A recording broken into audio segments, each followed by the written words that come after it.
அருமையான விசுவாச பிள்ளைகளே, உங்கள் பெயர் புஸ்தகங்களில் வராமல் புஸ்தகத்தில் வர நீங்கள் பிரயாசப்பட வேண்டும்.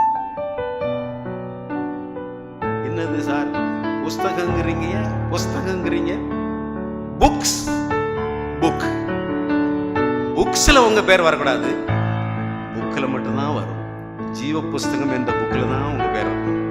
மற்ற புஸ்தகங்கள் எல்லாம் ஆண்டவர் ஒரு நியாயமான ஒரு நீதி உள்ள ஒரு தேவன். அந்த அநியாயம் செய்தவங்களுக்கு அந்த புஸ்தகங்கள் எல்லாத்தையும் வைக்கப்பட்டுள்ளன.